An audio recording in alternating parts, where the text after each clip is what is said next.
Okay. And then also, if you're wanting to refer to that infographic that I sent you via email, you're Uh-huh. welcome to look at that.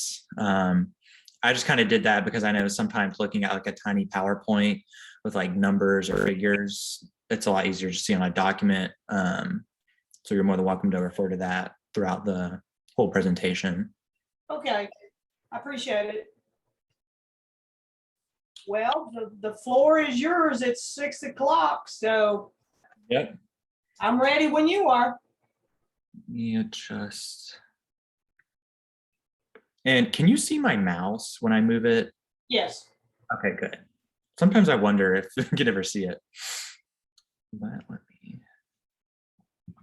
Okay, well, as you probably already know, my name's Drew Toro, and this is my capstone presentation. And the business I decided to do is the Salt Med Spa, which is located in Fayetteville, Georgia. So first, let me kind of go over the overview and what exactly is a salt spa, because it's kind of better you understand that instead of me just going into it and not you understanding. But basically, it's like a regular spa, but they have all the regular things that a normal spa does, but they focus on salt, Himalayan salt that comes from Pakistan. These are actual pictures from the business. On the left is their front office. And yes, that front desk right there, all of that is real salt blocks that came from Pakistan. The little salt lamp over here on the right corner of the picture, that's actually one of their biggest salt lamps that they got. I think it was like over 500 pounds. And then the photo on the right is a photo of one of their salt rooms.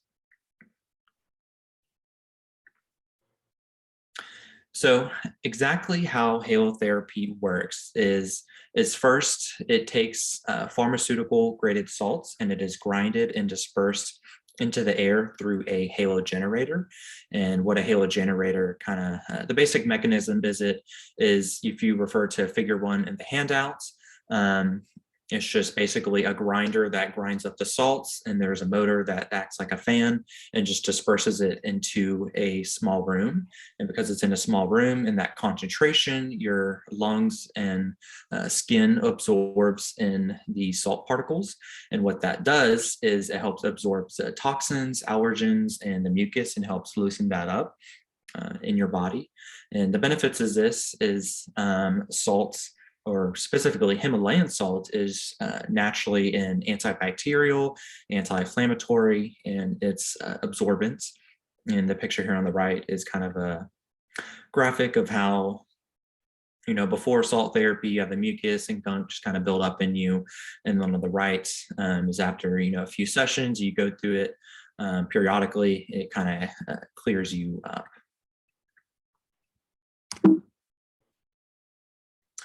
So first, the Salt Med Spa mission statement is that their mission is to provide relaxation, restoration, and renewal through an all-natural healing environments. And specifically in their salt rooms, this is another picture of their salt rooms. Each salt room has 0 gravity chairs to provide, the maximum comfort and relaxation. And there are speakers that plays spa music. It's very relaxing. They'll dim the lights, have a little twinkly starry night on the ceiling. It's really relaxing. Highly recommend it. And their slogan is to help customers look well. That's through their products and services such as facials. Breathe well. Breathe well refers to the halotherapy in the salt rooms, and feel well. That's kind of overall of their products and services, as they want their customers to feel the best of themselves. Next, we're going to look at the services that they provide. So obviously they have halotherapy. The halotherapy salt sessions are in 45-minute increments. They can either bought one at a time or in a package. If you do the package deal, of course, you can save money. or you can do an unlimited plan. An unlimited plan is for you can go as many salt sessions as you want in that specific time period. If you choose the unlimited plan, you get two benefits of that. You get to, again, save more money. Other services that they do are hydrofacials, which is like a normal facial, but it uses a special kind of technology that kind of more focuses on hydrating the pores in the face and other neck area.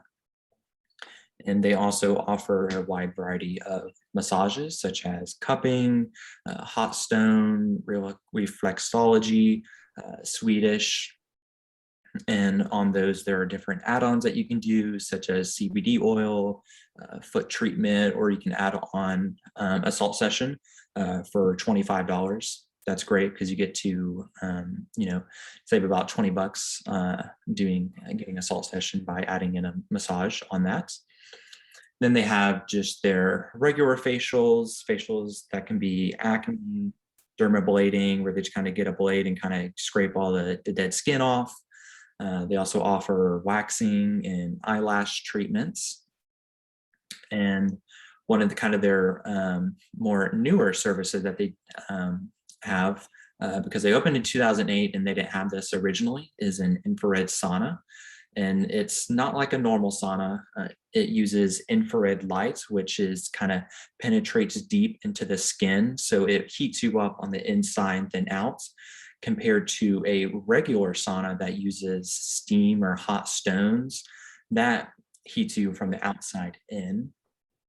And they also offer Halo Yoga, which is essentially a yoga instructor in a salt room instructing yoga positions, and you get to do that and also get a salt session at the same time.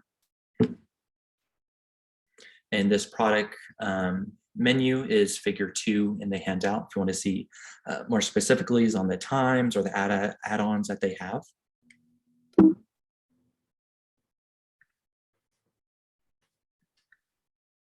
Next is their products. They have a wide variety of products, such as salt lamps, and I actually have one of mine right here. This is what they would call a small pink one, because it's based on color and then it's based on sizes. And on the bottom here is where the light bulb would go in. You can just plug it in.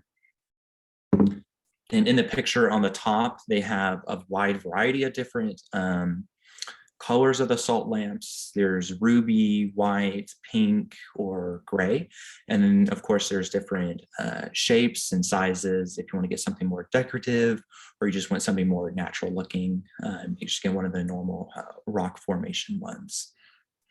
And they also have a wide variety of product lines for skincare or kind of like bath bombs or things like that. They have the Farmhouse Fresh product line and the Image Skincare product line. Here's an example of a Farmhouse Fresh one. It's a little tiny bottle. It's vanilla body oil. And then for the Image Skincare, it's actually pretty high quality. I actually like doing it. I use the Ormedic one. It's kind of hard to see in the photo. And then Emma actually uses the Vital C one, which is a little bit more hydrating.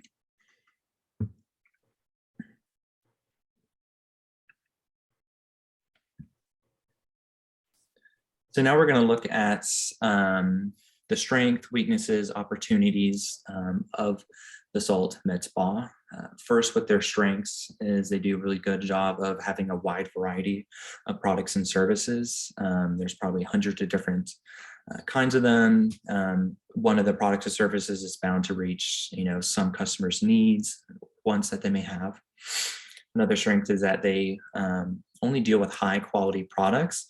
I know with the Image Skincare, that tends to be, it's really high end. While it can be pricey, I think it's worth it because, a little bit can go a long way. Another strength is that they're pretty unique, as there's not a lot of salt therapy that goes on, in America. They're kind of the only one in the area. Another strength is low maintenance costs. When it comes to running the business, the only thing that is a big cost is wages. because when it comes to running a salt session, it probably just costs them just pennies, or just a couple dollars in just electricity, because that's really the biggest thing that they would have to pay for. And next, they also have strong customer relationships, as they always have really good reoccurring customers that are firm believers of the business. Next is the weaknesses. One of the weaknesses that they have is just lack of brand awareness and the public knowledge of halotherapy. Not a lot of people really know what it is, or even know, where this business is or what they do. Um, Unfortunately, when it comes to getting their salt products, there is a long lead time for that, as all the salt has to be shipped from Pakistan. And to my latest knowledge, it can take around 6 to 8 months for that to come in. So when it comes time for them to order salt products, they have to think ahead, because they can, put in an order at the beginning of the year and they won't get it till Thanksgiving time. Another weakness that they have is just the lack of engagement on social media. They don't really post very frequently, and not really a lot of their followers engage with their posts, which I'll kind of go into more details on that later on. They don't have a lot of low salt room attendance, and they tend to have a high service provider turnover and a pretty low amount of Google reviews for the business. Which for most of those, again, I'll kind of go into more details later on in the solutions section. Next in the SWOT analysis is opportunities and threats. Some of the opportunities that the business can have is that they can team up with healthcare professionals in the area and kind of have doctors, physicians, or nurses maybe recommend halotherapy to their clients. Now, obviously, they can't write a prescription for it because that's something that just can't be done. But it's a good thing to bring up to their clients to maybe look into for other ways to alleviate their symptoms. Another opportunity that the owners even talked about is maybe bringing in IV drip therapy. That's something that's starting to become a little bit more popular, where people just put in an IV to have extra hydrations or vitamins or any deficiencies that they may have. Other ones are float pods or cryogenic freezing. Again, those are two other trends that are, I would say, a lot fairly more newer than halotherapy, but there is starting to be a little bit of a rise on it. So later on, that could be something they look into as an addition to their business. Another opportunity is that consumer trends are starting to go towards natural hearing substitutes, and they're starting to increase. So this is good that the business can, jump on this opportunity as the, market is starting to lean toward that. Another one that opportunity for this business is to buy its own building and to expand and have more room for services. Because currently they just have a two-story building that they rent. But they're possibly wanting to later on in the future buy their own building, so they're not having to rent it out. So it could be something that they own and also have a bigger space for hopefully more services that they can provide or events. Another opportunity is to do pop-up shops at other events or businesses, such as gyms or farmers markets, which again, I'll get into that more details later on. And they can also have an opportunity to team up with a nonprofit or maybe even start their own as a way to, to help the community and also help their business as well. Some of the threats that face the business are big name corporate spas, such as Hand and Stones. Those are pretty well known as they're nationwide. Other spas, kind of smaller or local ones, are such as the Aesthetics Luxury Spa and the Serenity Balance Day Spa. Those are two spas that are right on the highway that the Salt Med Spa sits on. It's probably about a mile away from the business. Another threat that kind of to the business and also the salt industry is just there tends to be a lack of scientific research into halotherapy, as there is scientific research of it. There isn't a lot that can firmly show the benefits of it, as some of it is kind of loosely. It really just kind of depends on what kind of research you're looking at and what kind of perspective you have of it.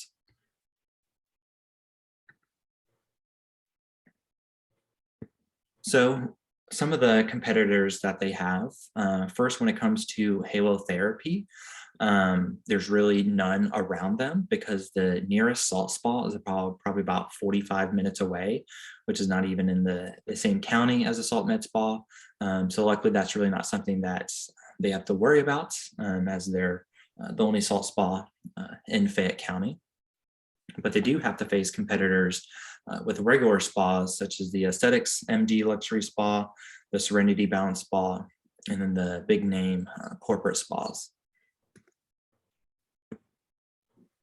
So when looking at one of their competitors, such as the Aesthetics MD Luxury Spa, they offer similar services such as massages, waxing, and facials. And their pricing tends to vary, where some things tend to be cheaper at the Salt Med Spa, but some things tend to be more expensive. It really just kind of depends on the service and the time period. As there was such a big variety, I couldn't really detail each of them. But I do know that waxing is more expensive than the Salt Med Spa. So that's actually a plus, where the Salt Med Spa has cheaper rates for that. But one thing that the Salt Med Spa doesn't have that the Aesthetics MD Luxury Spa does is that they offer makeup services and also laser hair removal. And one of the reasons why the Salt Med Spa doesn't have laser hair removal is, when talking to Joe about it, I even just asked him why. And he said it can be very costly because you have to have a medical license to do that and a medical doctor on the facility. So with that, with the labor and also just the technology to do laser hair removal, they just didn't think it was feasible for the business at the time. The Google reviews of this competitor is they do have 27 more reviews than the Salt Med Spa, and they have a higher star rating, as they have a 5-star rating, which is 0.7 more stars than the Salt Med Spa. When it comes to their hours, they're actually closed on Mondays, where the Salt Med Spa is open on Mondays, and they close at 5 weekdays, where the Salt Spa actually closes at 7. The next competitor they have is Serenity Balance Spa. Again, they offer similar services such as massages, facials, and foot reflexology. However, for the Salt Med Spa, they actually offer more add-ons. And for the Serenity Balance Spa, they're about $5 to $15 cheaper than the Salt Med Spa. And they do have more Google reviews, but their star rating is right at 0.1 star less than the Salt Med Spa. And if you were to actually Google spa in Fayette County or Peachtree City, the Serenity Balance Spa actually comes up on the first page of a Google search, where the Salt Med Spa doesn't come up. And a downside that the Salt Med Spa doesn't have over the Serenity Balance Spa is that this place is open on Sundays, where the Salt Med Spa is closed.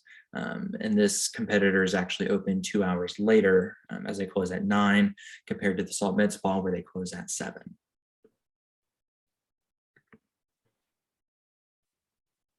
Other competitors, such as corporate spas and big name franchises.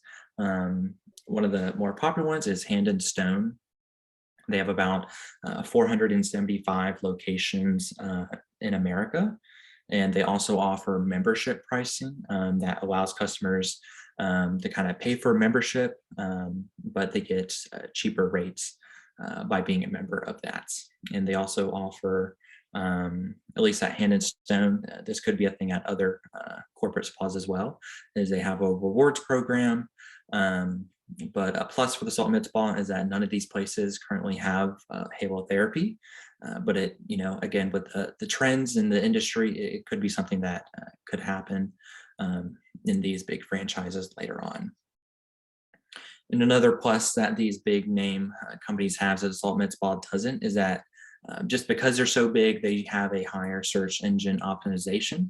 As if you were to Google it, salt or spas on in Peachtree City, you'll get all these corporate name spas on the first pages, where the Salt Med Spa unfortunately isn't.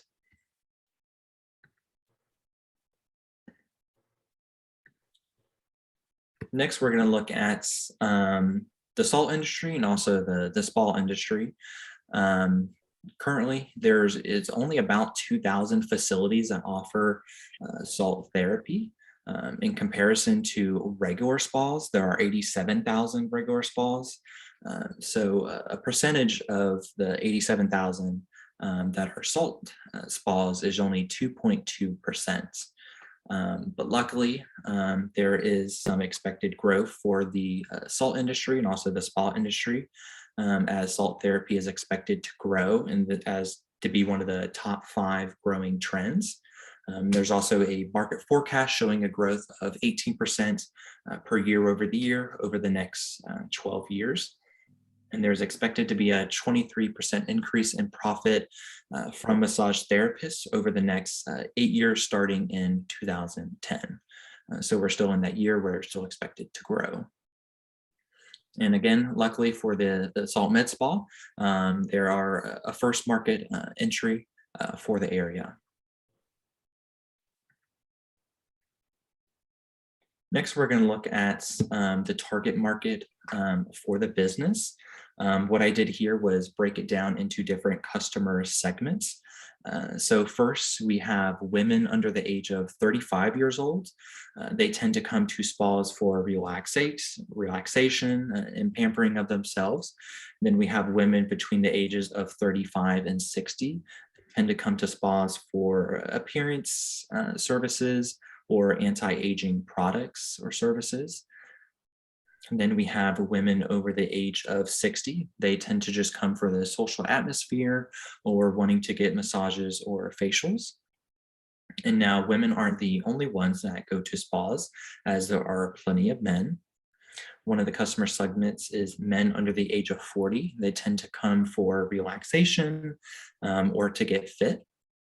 And then for men over the age of 40, they typically just come for health reasons. And adults aren't the only ones that can come to spas. More specifically, that's the Salt Med Spa focuses on is that they actually have a children segment, and they usually come for health reasons. And kind of what the Salt Med Spa does to attract children is that they actually have their own children's room for salt sessions. It's just kind of where the kids can play in the salts. It has some toys in there and a chalkboard. And if parents aren't wanting to go in them themselves, they can view it from a one-way mirror from outside of the salt room. Another part of their target market is athletes, because athletes are trying to make sure they're in their peak performance. Musicians, it's important for musicians as when you're playing, especially a wind instrument, you're needing to have good lung capacity and lung volume. So salt therapy really helps with that. And also mainly people with chronic illnesses. And some of these illnesses, it's listed here in this photo, it can really be a wide variety, whether it just be asthma, snoring, acne, ear infections, eczema, or if you had smoking issues or cystic fibrosis. The list really just goes on and on. And both of these photos here can be seen actually on the Salt Med Spa's websites.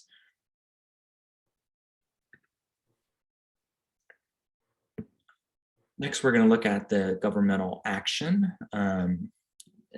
versus licensing. Of course, as a business, they did make sure all their employees are licensed properly and caught up with their continuing education. When it comes for their massage therapists, that takes a 500-hour program that they have to do in order to just first get their license.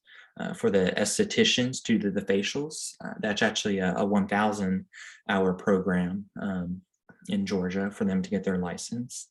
And currently there's no licensing that is required to do Halo therapy, but what one can do through the Salt Therapy Association is actually become a certified Halo therapist, where they get to learn the history and how to properly kind of use Halo therapy as a way to help their consumers.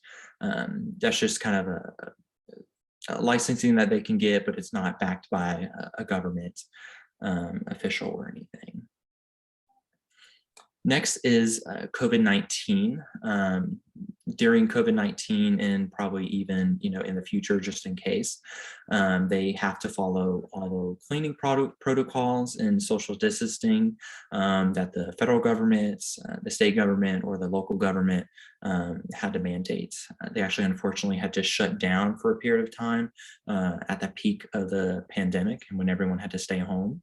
But luckily, as soon as the government allowed them to open up, they opened right up and made sure they followed all the cleaning protocols, social distancing, and everything that needed to be done just to make sure customers and employees were kept safe. Another one that they're having to focus on is the ADA, just to make sure they're able to properly help people who may have disabilities. And for the business, this is something that's, they are ADA compliant, especially for wheelchairs. Is if you remember the picture of the front desk, they actually have a smaller section off to the left where someone in a wheelchair can still be at the front desk and talk to someone there, instead of having to just be, hidden by the wall of the desk. And in the business itself, they actually have a ramp, so they don't have any stairs, so people in a wheelchair can just go up on the ramp. And then for a salt session, they can just wheel their chair into the front section of the door, because in the front section of the door, there's no salt laid on it. It's bricked off by tile, so they can easily just wheel in right there in the door, have it closed, so they're not having to get stuck in the salt. Some of the political things that they're having to watch, or that can affect them, is that, in order to get their salt, they're having to trade with Pakistan, and sometimes trading issues can definitely affect the business. Another thing is local zoning, because if the county were to change the zoning regulations, that can definitely affect what gets built next to the business, whether that be housing developments next to it, or it could be a local shopping center, or if the zoning were to get really bad, say, they open up a dump next to it, that could really have a negative impact on the business. Another thing is taxes. What all businesses and people have to deal with. The state tax is 4% for Georgia, and the local tax is 1%. Of course, anytime when any taxes are having to change, that affects the business, their income and expenses, and the prices that they're having to set for consumers. Next, we're going to look at the organizational flow chart. So first, you have Joe and Don Paletta at the top, as they are the owners of the business. And the people that they hire is a manager. Her name is Rita. And fortunately, she is actually also a licensed esthetician and massage therapist. And Rita oversees all the massage therapists, front desk employees, and the estheticians. They have two other massage therapists, Alicia and Bernard, and they typically have around about 5 front desk employees that usually kind of rotate seasonally. And they also have estheticians, and I think as of right now, they have about 3.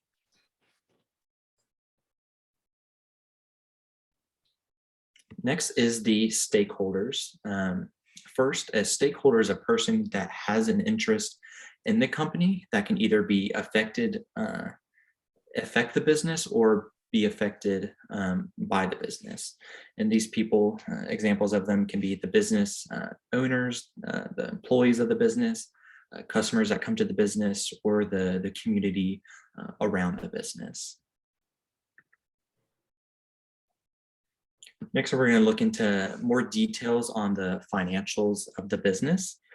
First up, we have the profit and loss statement, which can be referred to in figures 3 and 4 of the handout if you're wanting to see the specific lines. But I'm just kind of going to go over a brief overview of the profit and loss statement. So first, we have the product and service breakdown for the total income of the business.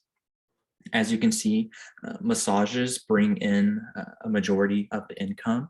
And next up is the facials that the spa does, which accounts for about 24% of the income. And then the third one is the salt sessions of the adults that the business does.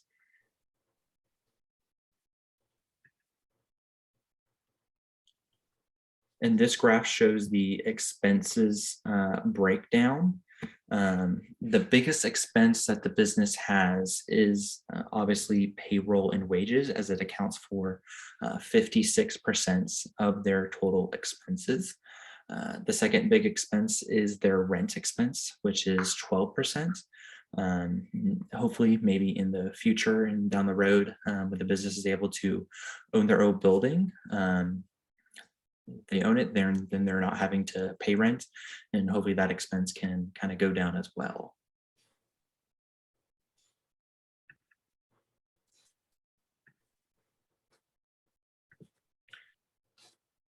An overview of the profit and loss statement for the income, the total income was at $325,000. Of that, 14.30% accounted, the total income was the adult and child salt sessions. And below that is the salt products. So 5.3% accounted for their income was the salt products that they sold. And the spa services that they provided accounted for 59.96% of their total income. And of course, like I said before, the biggest spa service that they do that provides the most income are the massages, as that brought in $99,000. The cost of goods sold for them was at $13,642, and that was just mainly supplies for their spa services. Now, of the expenses, their total expenses was at $238,438.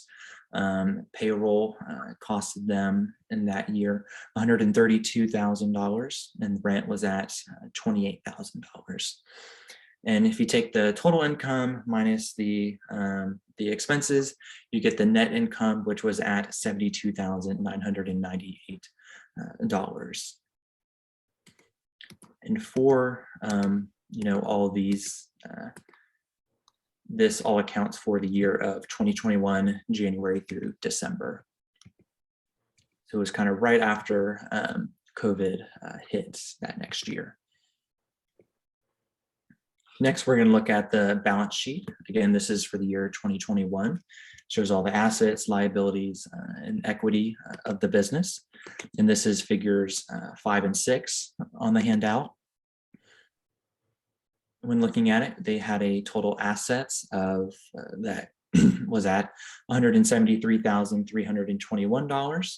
Their total liabilities is what they owe, total at $337,523.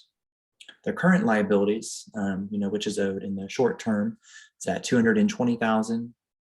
Long-term liabilities was at $117,000, and this was mainly from the Small Business Administration COVID-19 loans that they gave out when COVID hit, and they tried to, kind of give money, kind of loan them to the small businesses, kind of jumpstart them and keep them on their feet.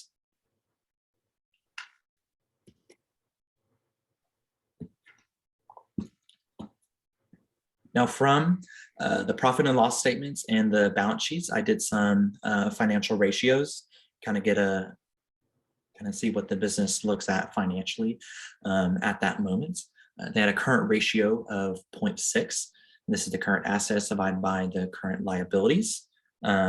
Because this number is below 1, it shows that they don't currently have enough capital on hand if all of their liabilities were to become due. Their debt ratio was at 1.94. Because this was above 1, it shows that they actually have more debt than assets, as we can tell from their total liabilities comparing to their total debt.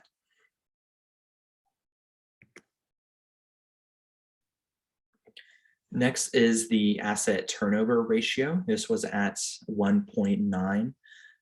This is done by sales divided by total assets.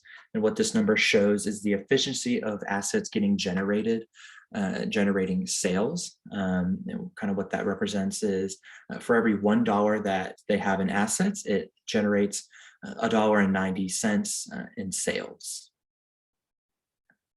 Their net profit margin was at 22.13%.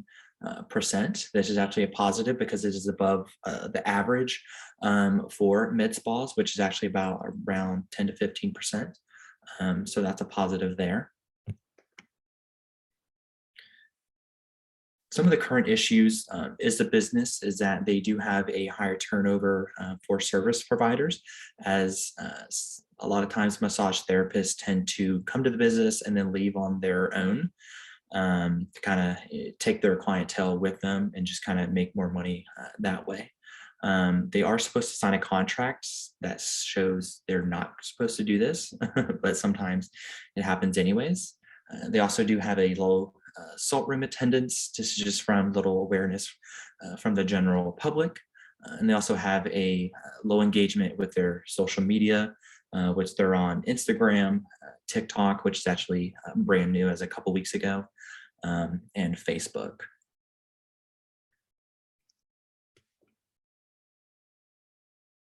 Now, an analysis of the business environment, kind of seeing everything that we went over, is that they really need to increase their brand awareness and the public knowledge of halotherapy, and this can be done by focusing on the P's of marketing, such as price, perception, product, place, and promotion, to help reach their target market.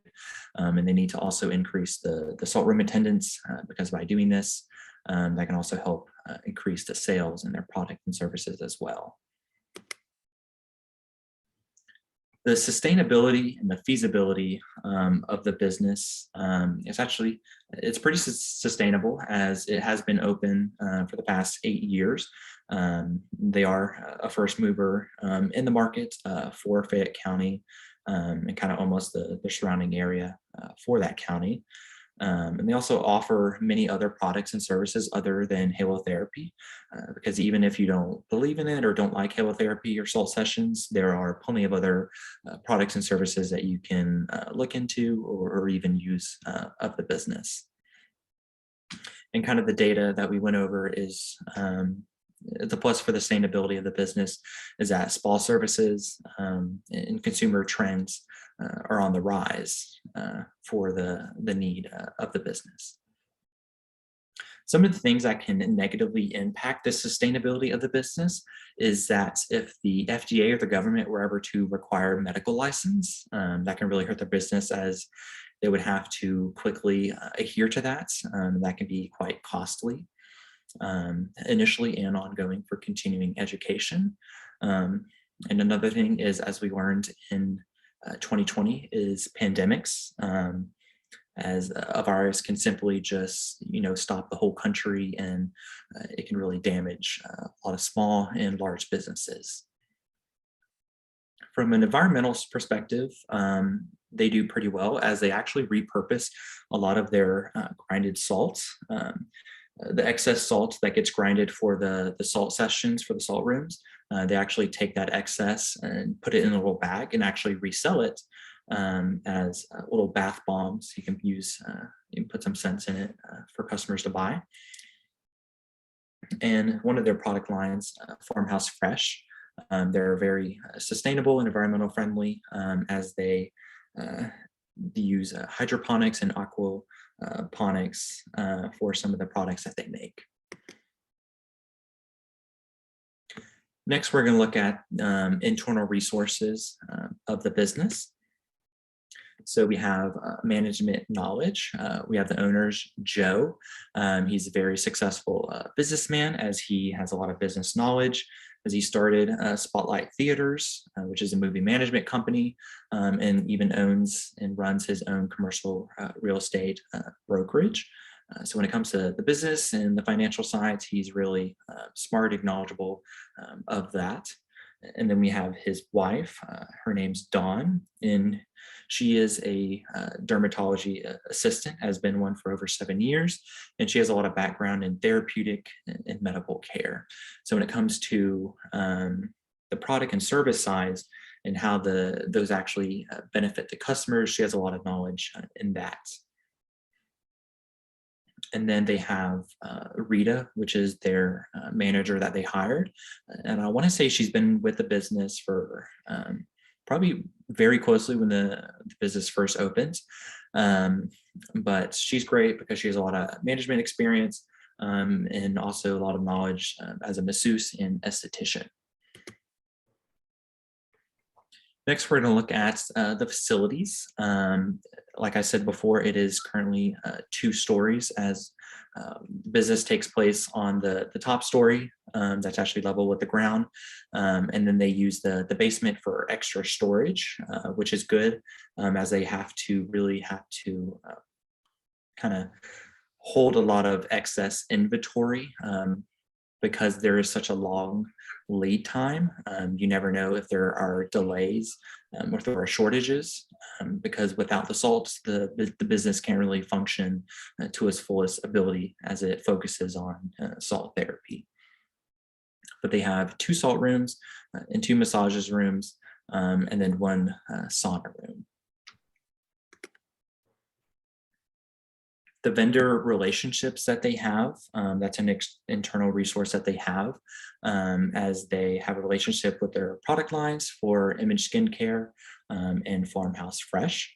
And what these vendors can even do and have done before is host events at the business to show off new products and test them out for consumers. The internal resource abilities that they have is that they can handle the suggested social media plan and the brand awareness initiatives, as I'll kind of go into details later on. And they also already have the marketing materials, for the pop-up shops and already have the social media platforms already created. For communication, they use a variety for both employees and customers. They use Mind and Body, which is a kind of a spa management software where consumers can book appointments, and the business can also help manage those appointments and also use it as a cash register and save customer profiles for the future. And they also communicate to their customers through Facebook, Instagram, and TikTok. And they also use MailChimp to help email the customers out, such as monthly newsletters or whenever they have an appointment coming up, a reminder.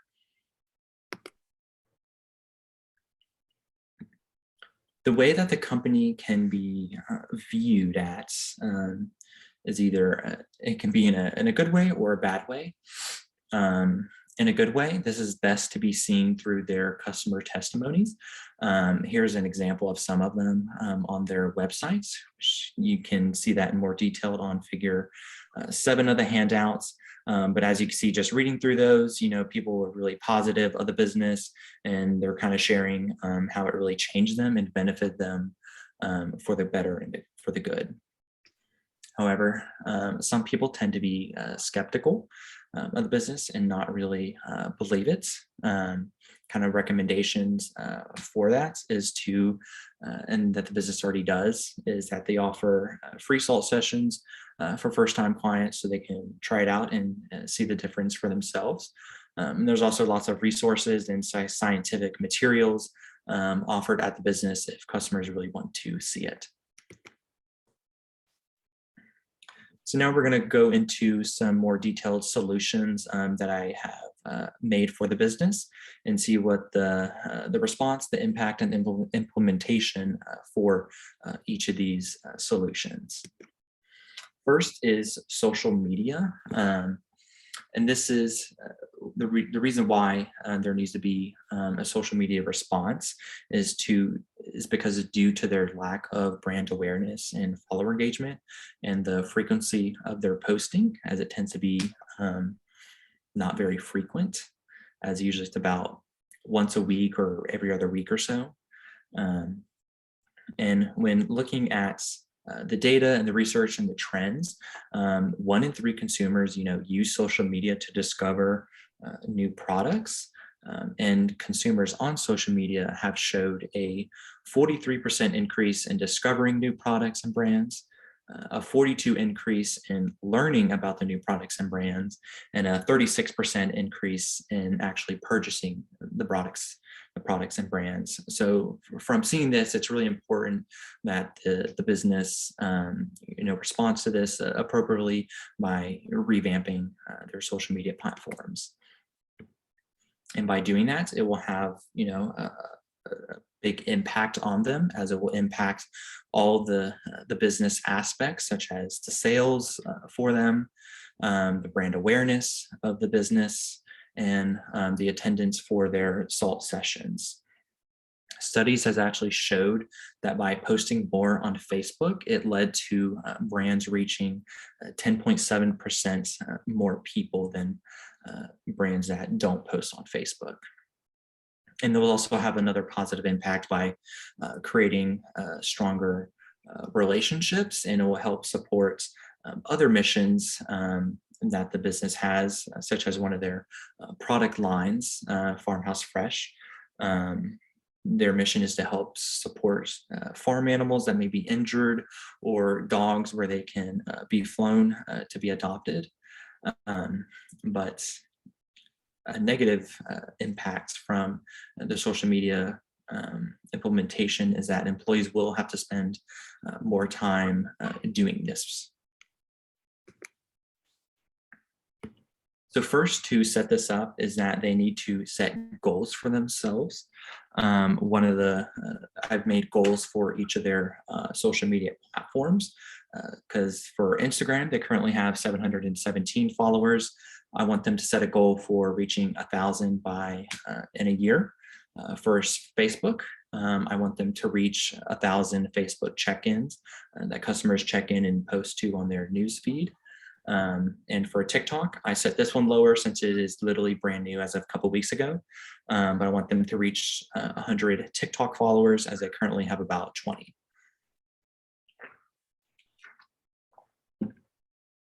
Another goal is I want them to reply at least to 50% of followers that comment on it. This will help with the engagement between the business and consumers.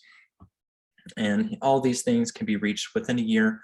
But if any of these start to get reached very soon, or it looks like it's being impossible, this can be reevaluated as needed.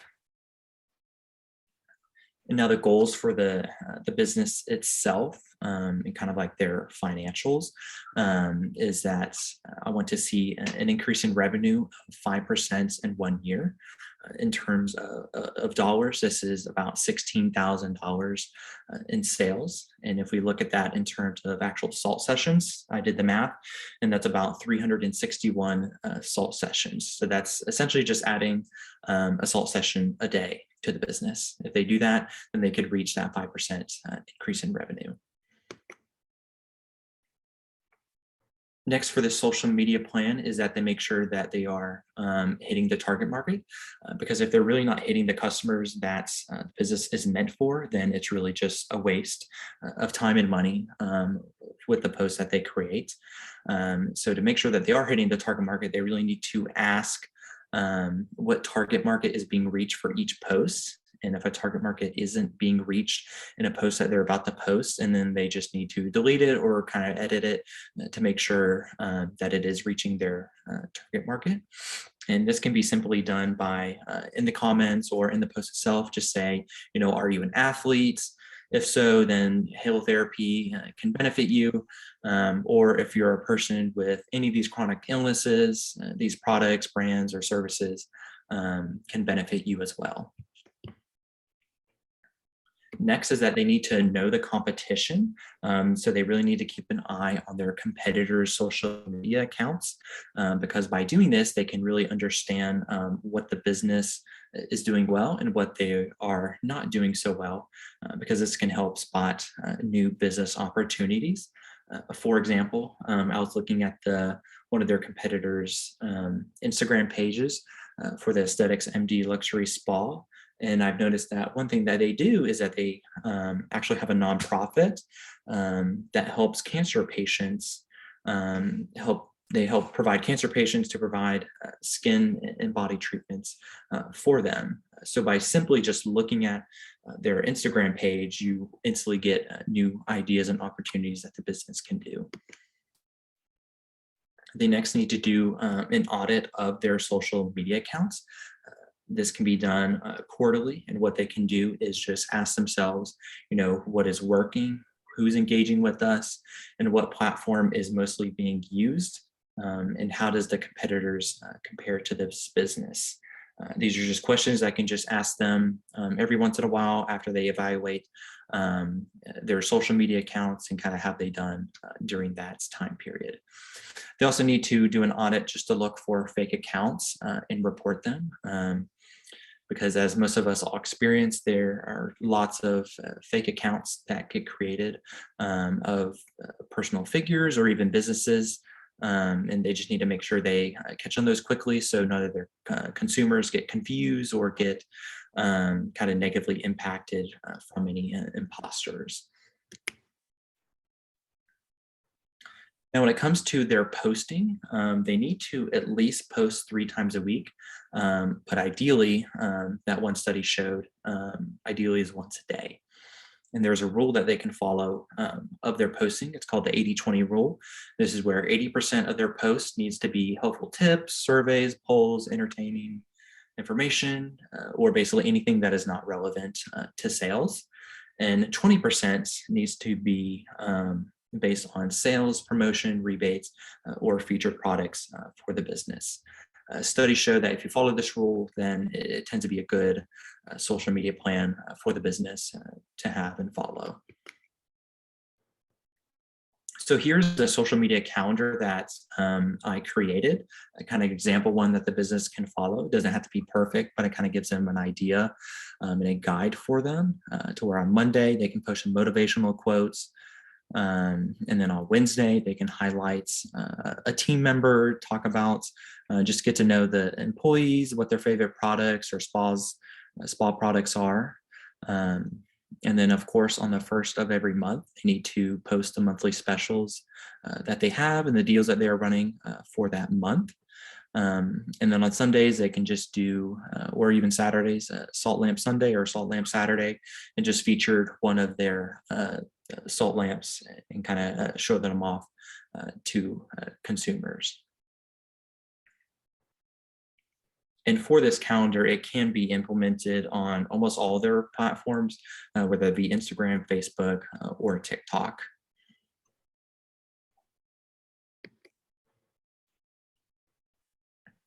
Now for the actual accounts, of course, we have Instagram.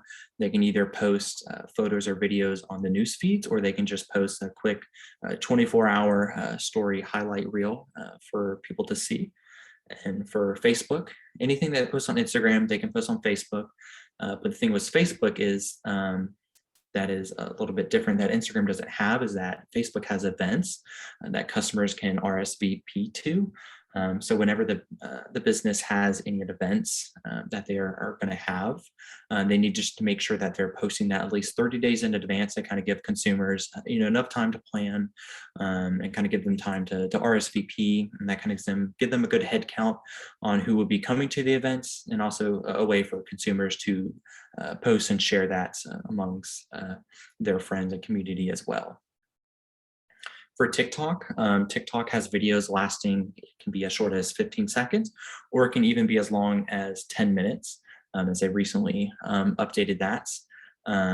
So with TikTok and that account, that's great for them to show off videos such as behind the scenes or what the business looks like, or time lapses of them doing facials or any other services that they do, or just have an employee talk about their products or services and how they can be beneficial to them. The next solution that I had for the business is to increase their Google reviews. And this is because it stems from a lack of brand awareness. The amount of Google reviews that they have, as you can see in this photo, they only have 29 at 4.3 stars. And this is, by doing that, it's a way to incentivize employees for getting customers to leave Google reviews. And as study shows, 63.6% of consumers say that they are likely going to check Google reviews before they actually go to a business. From my personal experience, I can say that I actually do this. If I go to somewhere new or I'm trying to, check something out, I'll just quickly, skim over the Google reviews, typically from most recent, just to see if they're either positive or negative. Now, the impact that this will have, it will help build brand awareness for the business. It will help their search engine optimization. And by doing that, it can then lead to reaching more consumers. And they'll also impact employees as they will be rewarded for bringing in these reviews from customers. And it helps push them to provide better customer experience. And this helps leads to better customer experiences as well. And by leading, more customers to the business, it helps, repeat business and customer loyalty, as 88% of consumers have read reviews to determine the quality of the business. Now, the way that this incentivizes program will actually work is that for every positive review that employee will get, they will actually get a raffle ticket. And then at the end of a time period, they can do a raffle for prizes. And to make it fair between the front desk employees and the service providers, it's randomized, because I don't want to do, the person has the most raffle tickets or the most Google reviews gets the prize, because it can be hard, because service providers tend to be more hands-on with the customers and more face-to-face with the service that they provide, where it can be a little bit harder for the front desk employees. If a person just comes in, goes to a salt session and leaves, it's hard to kind of really interact with them one-on-one. So that's why I chose a raffle, so everyone at least has a chance to win. But these prizes can be anything that really the employees wants. They can determine that beforehand, whether that just be cash, gift card, store credit, or products or services business has themselves. Another solution is to increase pop-up shops that the business does.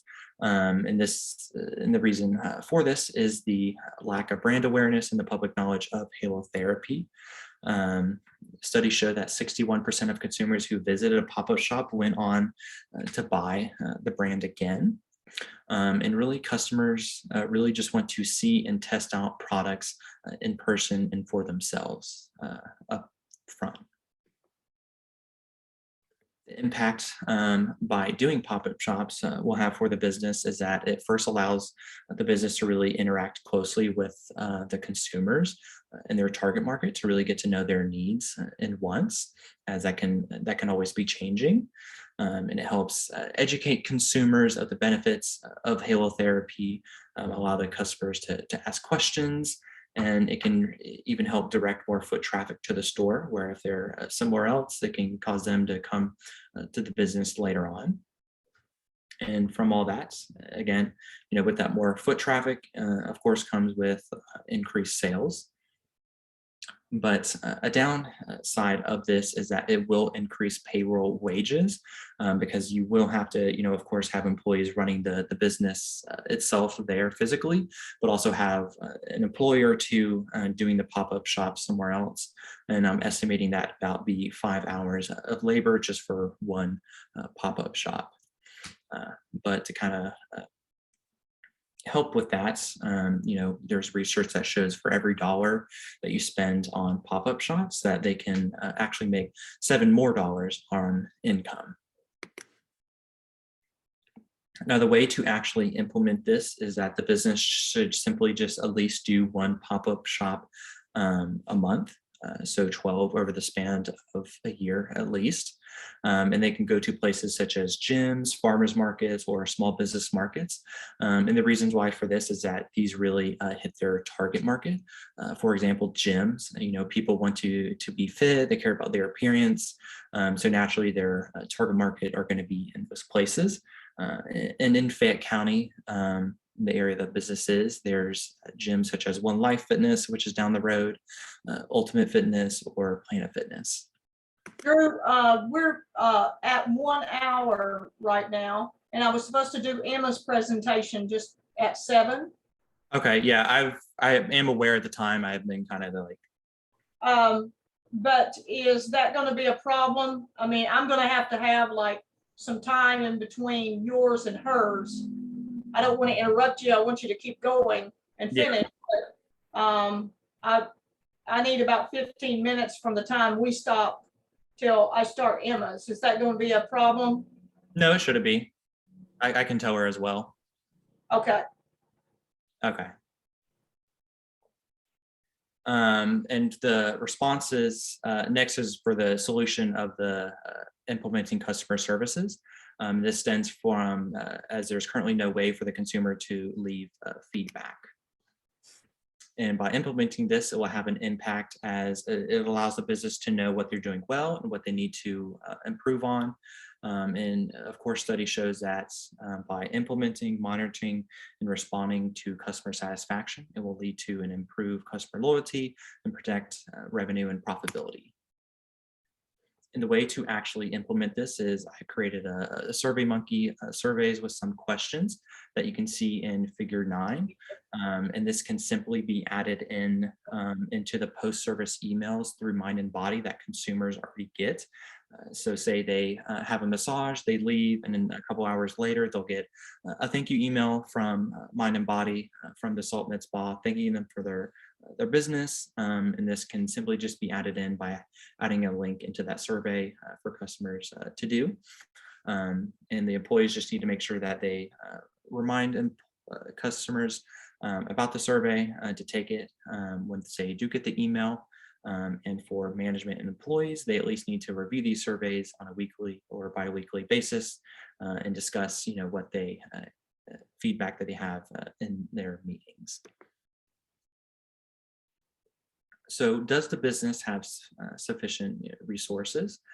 Well, they already have all the social media accounts, and even if they want to, they can hire a social media intern, whether it be a high schooler or a college intern, just to kind of help her run that, just so they can focus on that itself. And they can also utilize the employee knowledge by asking the employees for new ideas at the staff meetings at least once a month, just to kind of, bounce off ideas or kind of get a fresh perspective from them. And they already have the resources for pop-up shops, as they already have the banners, the pamphlets, and the marketing materials, and the supplies to do those. They just need to implement it and actually go to the businesses and locations that I recommended. And they'll also just need to add in a SurveyMonkey subscription so they can gain more submissions, because currently the free one only allows you to have 40 at once. Now are some recommendations of the communications and political influence. When it comes to bad reviews, the business just needs to make sure that they're responding by thanking for their feedback, and showing that necessary actions will be taken if they do get a bad review. For people who are non-believers, they just need to encourage them to try a salt session for themselves and show them the current data and research. And even if the people still don't believe, then they can, that's fine. They don't have to pressure them. They could just direct them to other products and services that the business has. Now, for political influence, since they're having to trade with Pakistan, they just need to make sure that they are supporting leaders who support trade and open borders, so that doesn't get cut off for them. And they also need to, as they already are actually, a member of the Salt Therapy Association, as the STA helps the industry grow and provide the business resources and data for any salt therapy businesses. For the local governments, they just need to support local officials that helps support and be on the same team as small businesses, as business developments or taxes can really have a big impact on the business itself. Now, overall, kind of a capstone in a business and Johnson University is the biblical insights. When looking at Johnson, their mission is to educate students for Christian ministries and other strategic vocations framed by the Great Commission in order to extend the kingdom of God of all nations. Kind of the knowledge and the education that I got here at Johnson, it definitely fits within that mission, as business is definitely a strategic vocation, as Christians are definitely needed in the business world for Christian leadership and also Christian ethics. One of my favorite things that I learned in leadership class in my undergrad and graduate is actually servant leadership, this is where the person and the leader actually works along the side of their peers, and will do the work for them instead of just telling them what to do, not doing them themselves and thinking they're bigger than them. I really like this because it helps servant leadership mirrors a ministry that Jesus had. And by using the knowledge that I learned at Johnson and of my Christian leadership and ethics, it can help the Salt Mitzvah be successful. Because if the Salt Mitzvah is successful, then they can continue doing their Bible studies that they do there weekly, and also allows customers to take care of their bodies, as the body represents a temple, as seen in 1 Corinthians chapter 6, 19 through 20. Now, these are my references. And do you have any questions or comments? Drew, why did you choose the Salt Med Spa for your capstone project? Well, I know since I had to work with a business, I naturally, the first business that, or I guess really business owner I know is Joe. I've dealt with him before. As you probably know, I did my internship with him at his real estate brokerage. So I know more about his brokerage and also his movie management company. And of course, thirdly, he has a Salt Med Spa. I chose a Salt Med Spa because I kind of figured it was kind of it was easier to kind of understand as a standalone business. It would probably be easier to come up with solutions. But I also chose it because I'm still really interested, me and MR, in opening a Salt Med Spa. Even so, after doing this, we're even more interested in, hopefully in the future, it can maybe happen. So the information that you have put into this capstone project, what are the next steps for this information? So I was literally thinking of this yesterday. I think I was gonna call up Joe or message Joe, the owner, and just kind of recap with him like, hey, thank you for working with me, getting all this information. Here's actually what I came up with, and either just like send him my paper or presentation, or just maybe just call him and go over some of the recommendations and solutions I have and see if that's something that he can actually do. I know one thing we talked about surveys, and he actually asked me he was like, well, is that something that I'm gonna have to do or are you gonna do? And I was like, oh no, like I'll do it myself. I'll create it. So I simply just need to give him what I created just so he can implement it. Okay, okay. Um, with regard to your calendar, your salt media, your social media calendar, um, can you tell me how if you could you put your calendar back up there? Yeah, I was trying to.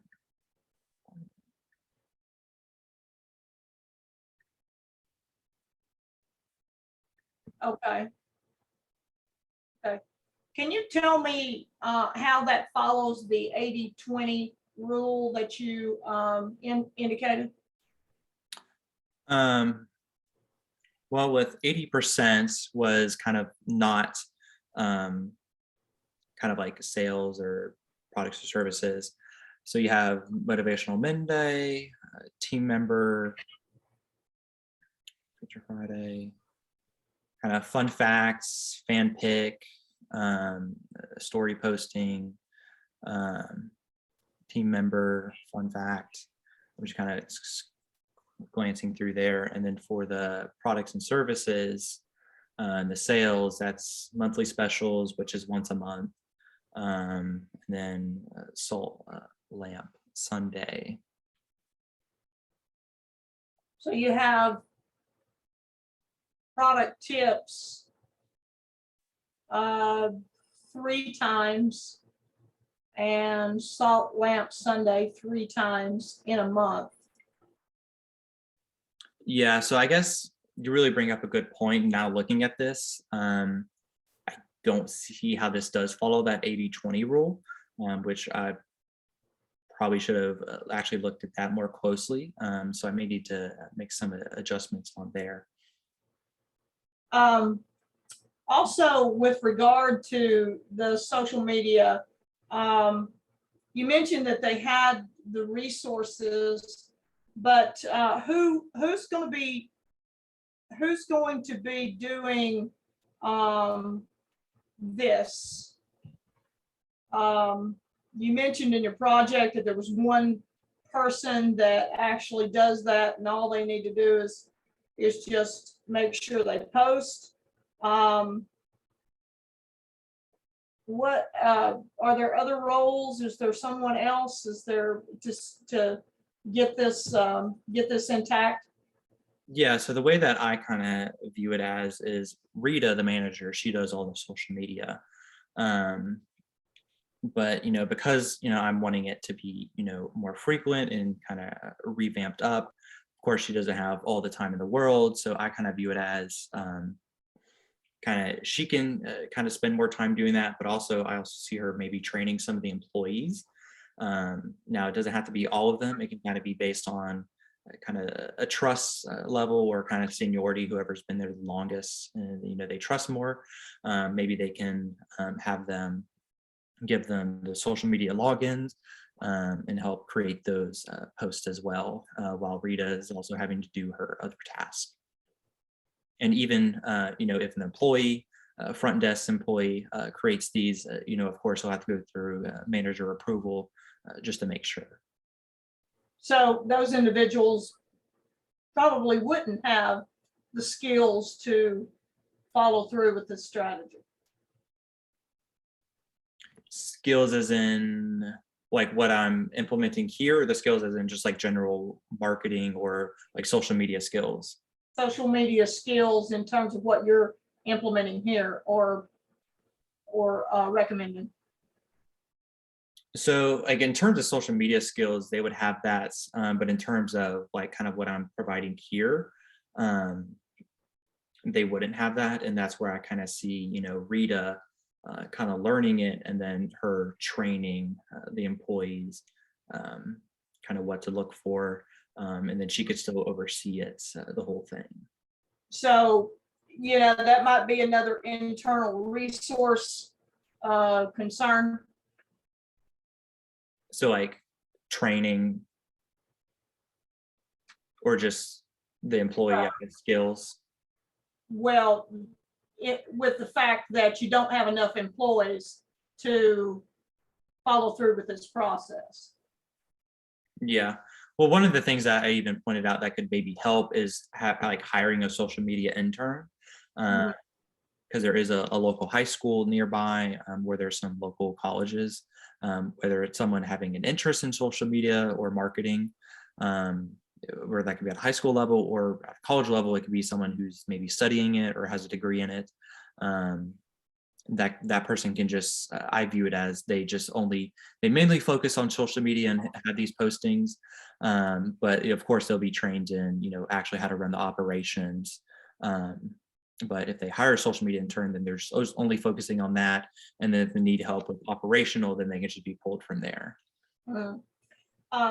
With regard to the pop-up shops, what kind of schedule would you have for the pop-up shops? So I didn't really create a specific schedule because there's really no, I guess, events, it's really hard to gauge. So I view it as whatever is kind of going on in the current environment. For example, like, in the spring and summer times, there's frequent farmers markets in the area. So they can just kind of look at the schedule and times for those. But whenever those aren't available, maybe in the winter months, where there's no outside events or anything, then they could just simply go to gyms, which, those are open 24/7, Sunday through Saturday, at any time. So I view it as, maybe if there's a farmer's market in one month, they could do that. But the next month, if there aren't any farmer's market or anything available, then they can just get with a local gym and just go there. Okay, one last question. What is the budgeting and resource dollar that we would need to do this social media plan? So that would actually be very interesting for me to look into, maybe to get actual dollar amounts, because I know I touched on maybe pop-up shops. It can maybe be about 5 labor hours for each pop-up shop, which that will be, if you do it once a month. They do get paid per employee. It's around $8 and $9 an hour, depending on how long they're there. Um, so that would really be the biggest expense, is doing that, because of course that's travel, and then extra labor they're having to pay for elsewhere. But for the pop-up shops, they already have the pamphlets and the products and materials for that. Okay. But what about this social media schedule we've got here in front of us?